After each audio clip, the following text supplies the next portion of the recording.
Ang kwento natin ngayon ay tungkol sa mga Pilipinang may asawa o nobyong dayuhan, ngunit ang pagsasama nila ay balot ng kasakiman kaya't silang lahat ay nasa kulungan. Bago tayo magsimula ay huwag kalimutang mag-like o pindutin ang subscribe button at notification bell para maging updated kayo sa bago nating Tagalog True Crime Stories. Si Peter Scully na taga Melbourne, Australia ay isang diborsyado na may 2 anak. Nag-operate siya ng isang online escort service na nag-aalok ng sexual service gamit ang kanyang kasintahang Filipina. Sa pagsisiyasat ng Australian Securities and Investment Commission noong 2009, ay nalaman na si Peter pala ay sangkot sa higit 100 kaso ng panloloko na may kaugnayan sa real estate na nagkakahalaga ng higit 2.6 million Australian dollars o higit 90 million pesos sa pera natin ngayon. Pero bago siya mahuli ay nakalipad siya patungong Pilipinas noong 2011. Dito na siya nagtago at nagsimula ng bagong buhay. Nagustuhan niya ang bansa natin dahil pakiramdam niya ay kaya niyang gawin ang lahat ng gusto. Dito na lumabas ang kanyang labis na kasamaan. Si Peter ay gagawa ng isa sa pinakamalaking sindikato ng child pornography sa kasaysayan at siya mismo ang lalabag at magpapahirap sa mga biktima sa video. Ngunit hindi siya nag-iisa sa mga kasamaang ginawa niya sa mga probinsya ng Cagayan de Oro at Bukidnon. Kumuha si Peter ng 2 Pilipinang girlfriend na nagngangalang Carmian Alvarez at Lizelle Margallo. Pareho silang mga teenager at tumanas din ng pang-aabuso noong bata pa. Pinapaniwala ang naging girlfriend ni Peter si Carmi noong 14 years old pa lamang ito. Si Lizelle naman ay nagbebenta ng aliw nang makilala ni Peter at hinimok na sumali sa mga video na ginagawa niya. Kwento ni Carmi, gusto daw ni Peter na mag-ampon ng mga street kids. Iminungkahi niya na pwede nilang kunin ng kapatid niya na mas matanda sa kanya. Ngunit hindi pumayag si Peter, gusto daw niya ay mga bata edad 12 pababa. Unti-unting naiintindihan ni Carmi ang gusto ni Peter. Ngunit ayaw niyang maniwala sa realidad na ito. Parang nagbulag-bulagan si Carmi at naging pinagkakatiwalaang kasabwat ni Peter. Ang Australiano ay gumawa ng website na tinatawag na No Limits Fan or NLF.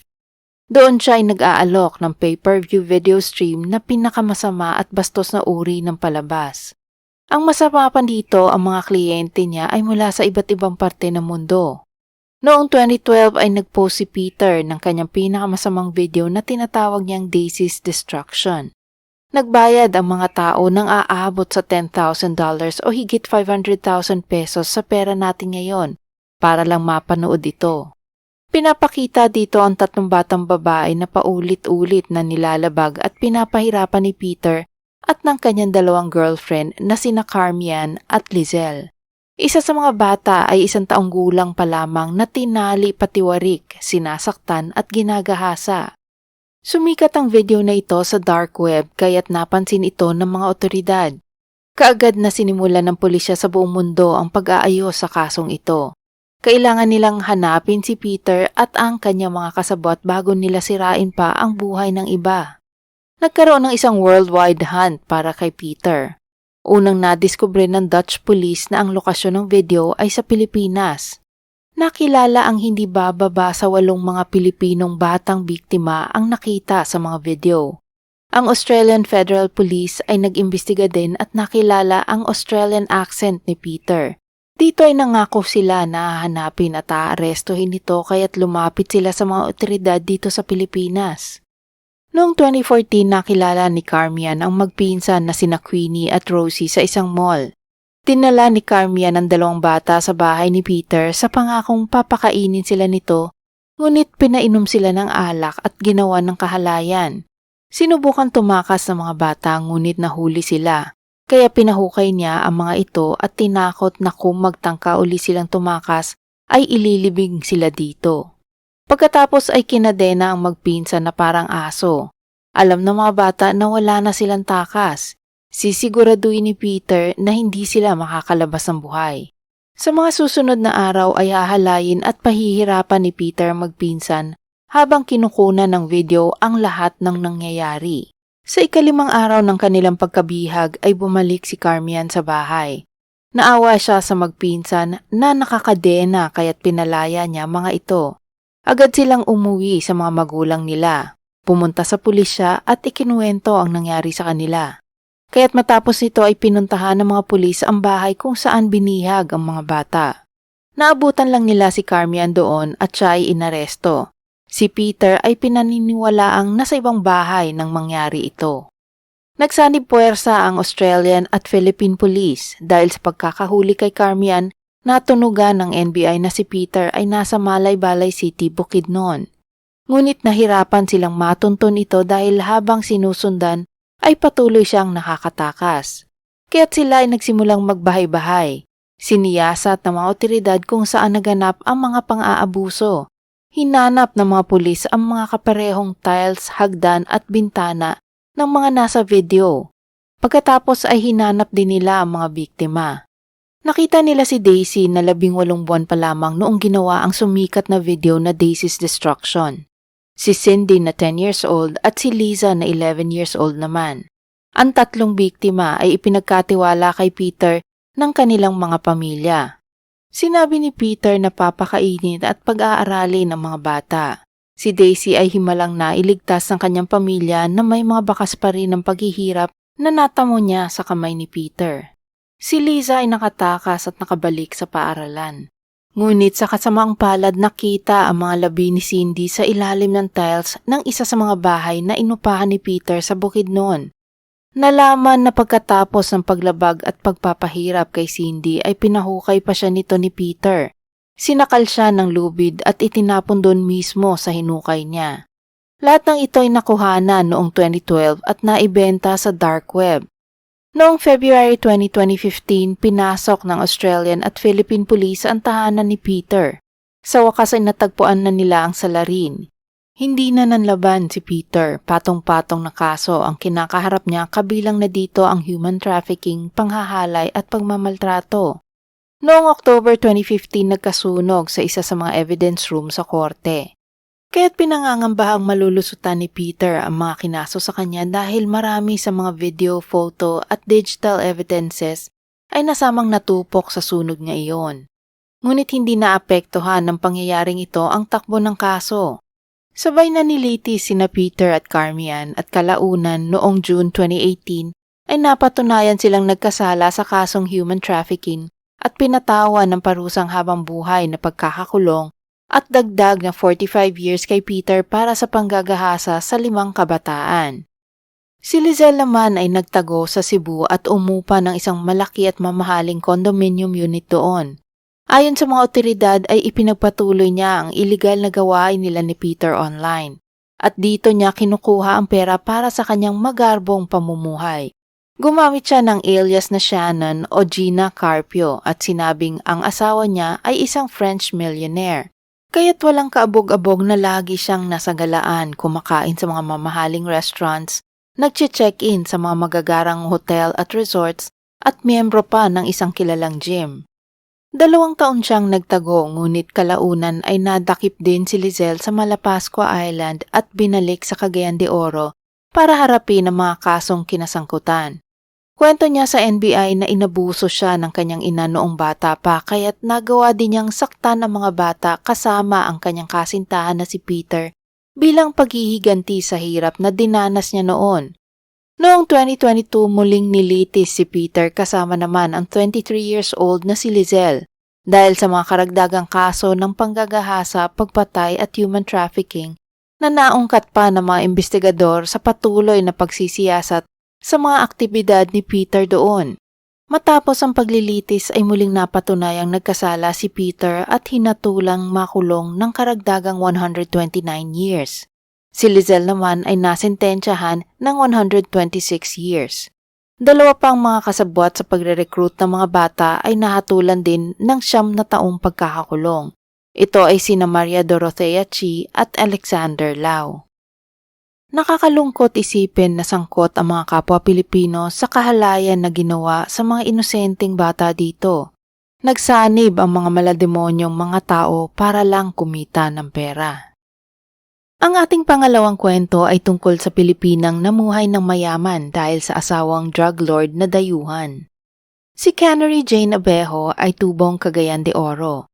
Ngunit dahil sa kahirapan ay pumunta siya ng Maynila para kumita ng mas malaki at matulungan ang kanyang pamilya sa probinsya. Dahil sa bata pa at wala pang karanasang magtrabaho ay pinasok na lang niya ang trabaho bilang isang bar girl na siguro ay mas malaki ang sinasahod kesa sa maging isang kasambahay o sales girl. Dito ay nakilala niya ang British boxer na si Darren Wall. Si Darren ay dumating sa Pilipinas noong 2017 at dito na siya namalagi at nagpakilala bilang isang boksingero. Kalaunan ay nagsama sina Darren at Jane at sila ay nabiyayaan ng isang anak. Naging maganda ang buhay ni Jane simula nang makasama si Darren. Ang dating pinapangarap lang niya noon ay tinatamasa na niya ngayon. Nakatira sila sa isang eksklusibong komunidad sa Better Living Subdivision sa Parañaque. Nabibili na niya ang lahat ng alahas, mga damit at bag at nakakakain sa mga kilalang restaurants na kanyang ipinopost at ipinagmamalaki sa social media. Siya ay isa ng may bahay na nag-aalaga sa kanyang anak at asawa. Ngunit dahil sa kagustuhang kumita ng sariling pera, ay pumasok siya sa negosyong online selling na sinuportahan naman ng kanyang asawa. Ayon sa kamag-anak ni Jane, naging mabait na asawa at ama si Darren at talagang ibinigay ang isang maginhawang buhay sa kanyang mag-ina. Damay na rin pati ang kamag-anak ni Jane. Kaya't noong October 2021 sila ay nagpakasal sa isang simpleng civil wedding. Ngunit lahat ng ito ay nagbago dahil sa gulo na kinasangkutan ni Darren noong February 2022. Gabi ng February 14, 2022, masayang ipinagdiwang ni Darren at Jane ang Valentine's Day sa isang kilalang club sa Makati. Ngunit bandang 4 o'clock na madaling araw makikita ang isang customer na sinusugod ang isa pang customer. Makikita na si Darren ang isa sa mga sangkot sa kaguluhan. Bigla na lang daw hinampas ni Darren ng pool ball ang hindi kilalang lalaki nang walang kadahilanan. At nang umiwas na ang lalaking ito, kinuha ni Darren ang kanyang medyas at ipinasok dito ang nakuhang pool ball at muling hinabol at sinuntok ang nakaaway. Pagkalipas ng ilang sandali ang hindi pa rin nakontento na si Darren ay may inatake na naman sa labas. Doon ay sinuntok niya ang isa pang lalaki at nang makatakbo ay makikitang inilabas ni Darren ang kanyang baril at itinuro sa nakaalitan. Buti na lamang ay lakas loob na pinigilan ng mga gwardya at bouncers na lumala pa ang sitwasyon. Matapos nun ay umalis na sina Darren at Jane sa lugar. Ang mga lalaki naman na nasaktan ni Darren ay dumiretso sa ospital para ipagamot ang mga natamong sugat sa pambubugbog na naranasan. Sa loob ng ilang linggo nagpatuloy ang buhay ng mag-asawa na parang walang nangyari. Ngunit ang hindi nila alam, nagsampa na pala ng kaso ang mga nasaktan ni Darren sa kaguluhan. Iprinisinta nila ang mga larawan ng sugat na natamo, mga videos ng pangyayari at CCTV footage sa loob at labas ng club. Ang mga pulis ay tahimik na nakipagtulungan sa abogado ng mga ito at nang sila ay meron ng hawak na sapat na ebidensya ay lumapit sa judge para humingi ng arrest warrant. Noong March 23, 2022, 5 linggo matapos ang insidente, ang pulisya ay nagtungo sa club kung saan naiulat na namataan ng Briton at asawa nitong si Jane. Doon ay inaresto nila ang mag-asawa. Sa pagkakaaresto ni Darren, isa pang biktima ang lumantad. Ayon sa kanya, sila ay bigla na lamang sinugod ng Briton. Inalarawan nila ito na parang isang psychopath dahil bigla na lamang siyang tinulak at sinigawan. Sa tulong ng mga kasamahan ni Darren, siya ay pinadapa at pinasok ni Darren sa bibig niya ang baril habang paulit-ulit na isinisigaw na huwag siyang itong titingnan dahil papatayin siya nito. Sa kanyang sinumpang salaysay pati ng kanyang kasamahan, nanindigan sila na wala silang ginawa para galitin ang boksingero. Sa police station ay ibinahagi ng mga otoridad na nakuhanan nila si Darren ng 6 na gramo ng ipinagbabawal na gamot at isang baril. Ngunit habang inaaresto ang Briton ay lagi nitong sinasabi na hindi sa kanya ang baril at siya ay sinasaktan ng mga pulis. Si Jane na dapat sana ay hindi masasangkot sa kaso ay inaresto din dahil pinigilan niya ang mga pulis na arestuhin ang kanyang asawa. Nang kinapanayam ng mga reporter si Jane, sabi nito na nagsimula ang away dahil tinulak siya ng isang lalaki. Doon na daw nagsimula ang away. Pinapalabas ni Jane na dinidepensahan lang siya ng asawa. Ngunit ang kwentong ito ay taliwas sa kwento ng mga nagsampa ng kaso at taliwas din sa paliwanag ng mismong asawa ni Jane. Kaya halata namang nagsisinungaling siya at pinagtatakpan lamang ang asawa. Dagdag pa niya na mabait ang asawa niya at ni minsan ay hindi siya sinaktan. Yung the last time na napaaway siya kasi tawag nito, yung lalaki, matinulak ako. So, nagalit yung asawa ko. Ba't nagdadala siya ng baril? Di ba niya alam na bawal magdala ng baril? For me po, wala naman po nakita yung baril na doon. May baril siya. Nang lumabas sa media ang pagkakaaresto kay Darren, dito na lumabas ang nakaraan ng Briton sa sariling bansa. Meron na pala itong criminal record sa UK. Bisperas ng Pasko noong 2012, si Darren kasama ang kanyang mga kasabwat na sina Patrick at James ay nagplano para pagnakawan ang isang ATM machine sa lugar. Ngunit hindi sila nagtagumpay na buksan ito kaya't hinila na lamang nilang machine. Dahil dito naalarma ang mga pulis at sina Darren ay agad na hinabol. Nang mahuli ay nalaman na hindi pala ito ang unang pagkakataon na ginawa ang krimen. Dati na rin silang nakapagnakaw sa iba pang mga ATM machine sa ibang lugar. Kaya nga't malakas ang loob nilang gawin ito muli sa iba namang ATM machine. Dahil dito siya at ang kanyang mga kasabwat ay nahatulan ng korte at binigyan ng parusang pagkakakulong. Si Darren ay nakulong ng 4 na taon. Nang matapos ang sentensya at mapalaya, siya ay nag-ipon at bumili ng tiket patungong Pilipinas para magsimula ng bagong buhay. Sa isip niya ay perpekto ang bansang Pilipinas dahil bukod sa walang nakakakilala sa kanya, ay wala ding kaalam-alam ang mga tao sa kanyang nakaraan. Pagdating dito ay namasyal siya sa magagandang tanawin ng Pilipinas, lalo na sa mga kilalang beach sa Visayas at Mindanao. Hindi mo siya makikitang nagtatagal sa isang lugar at lagi siyang nasa pasyalan, kasama pang ibang mga nakikilalang dayuhan. Buhay mayaman siya at hindi iniisip ang mga gastusin sa pang-araw-araw. Ngunit nagbago ito nang makilala niya si Jane. Dito ay nagpirmi na siya at tumira sa isang magandang bahay sa Parañaque. Tuwing tatanungin ng mga kakilala kung ano ang kanyang trabaho ay sasabihin niyang boksingero. Pero natuklasan ng mga investigador na wala man lang itong laban na sinalihan, kaya't paano ito kumikita at nakakayang bigyan ng kanyang pamilya ng magandang buhay, pati na ang mga kamag-anak ni Jane. Isiniwalat ng pulisya na pinasok ng Briton ang negosyong pagbebenta ng ipinagbabawal na gamot. At dahil sa laki ng kanyang operasyon sa bansa ay tinagurian pa siyang isang cocaine baron. Sa Maynila naman siya ay leader ng isang gang na nangingidnap at nangingikil sa kapwa dayuhan. At para hindi matimbrehan ang mga otoridad sa iligal nilang gawain, ay may mga kasabot itong mga tiwaling opisyal ng pulisya at isa pa nga rito ay isang police major. May video at larawan pa ngang nagkalat na ipinagmamalaki ni Darren ang kanyang mga baril at mga kakilalang pulis sa social media. Kaya naman ang lakas ng loob ng Briton na makipag-away sa kung sino man ang matipuhan niya. Ang nangyari sa club sa Makati noong February ay hindi lang unang pagkakataon. Dahil nang lumabas ang mukha ni Darren sa balita, marami pang ibang dayuhan ang nagsampa ng kaso laban sa kanya. Base sa mga news report, isa palang modus ang ginagawa ni Darren na nakikipag-away sa ibang dayuhan at matapos nito ay mangingikil siya sa tulong ng mga kasabot na pulis. May Egyptian, Iranian, Colombian at Italian na lumapit sa pulisya para magsampa ng kaso. Kahit ang kanyang dating business partner at dating bodyguard ay nagsampa ng kaso ng pananakit.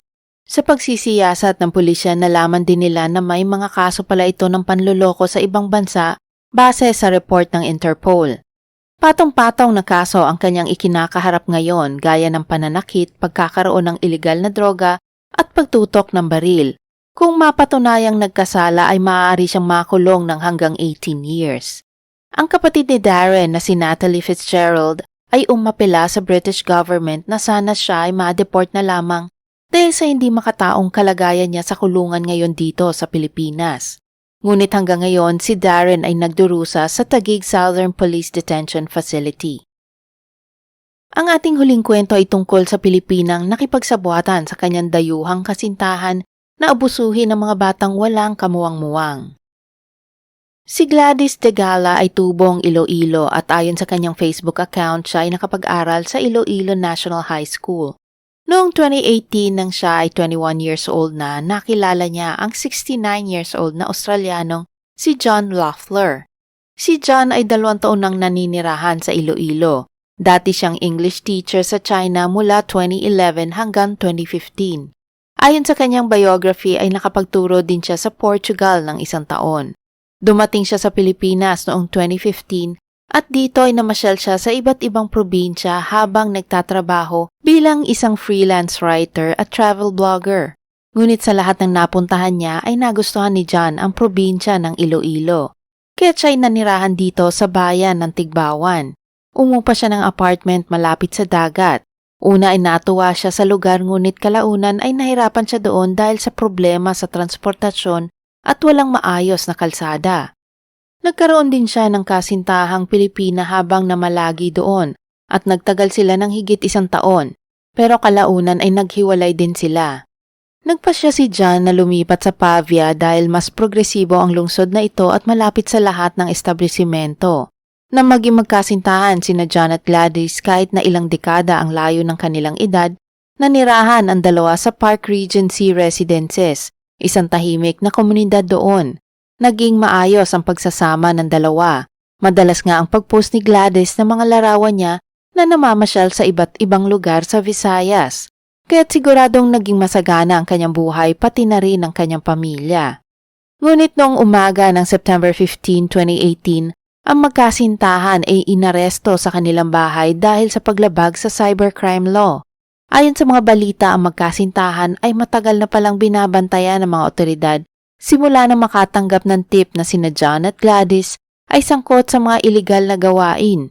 Ayon sa Iloilo Police, 2 linggo na nilang minamanmanan ang galaw ng Australiano at girlfriend nito na si Gladys dahil nalaman nila na ang bahay na inuupahan ni John ay ginawa nilang lugar kung saan kinukunan niya ng mga mahahalay na larawan at video ang kanilang inuupahang model.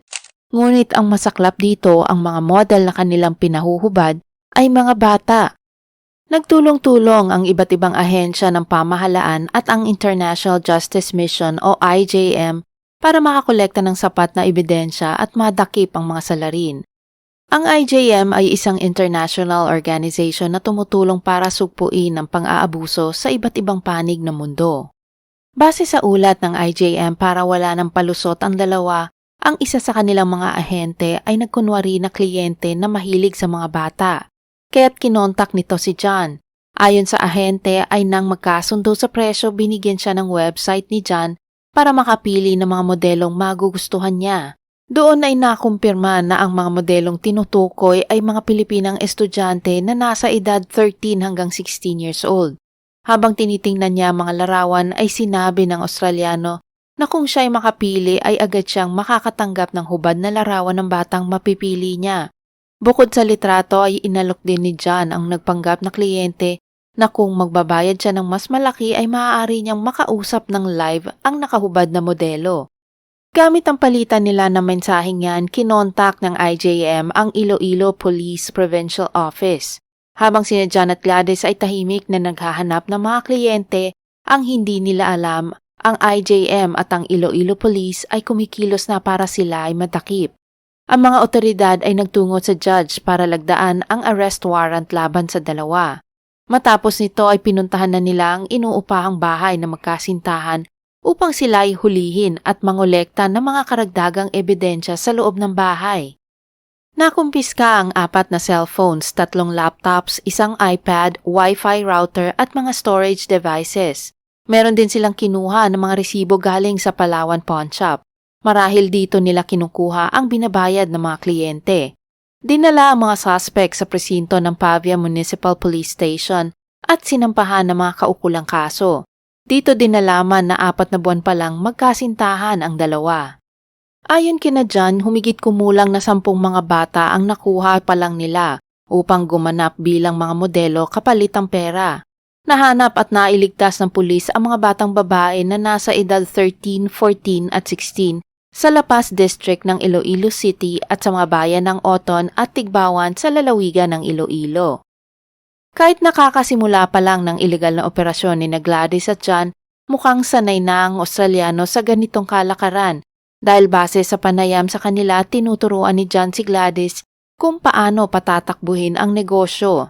Si John ang maghahanap ng mga kliyente at kakausap dito. Si Gladys naman ang maghahanap ng mga batang papayag na gumawa ng kalaswaan sa harap ng camera. Lahat ng mga batang ito ay galing sa mahihirap na pamilya, kaya't madali sila maakit sa gawaing ito kapalit ng maliit na halaga na aabot lamang sa 500 piso.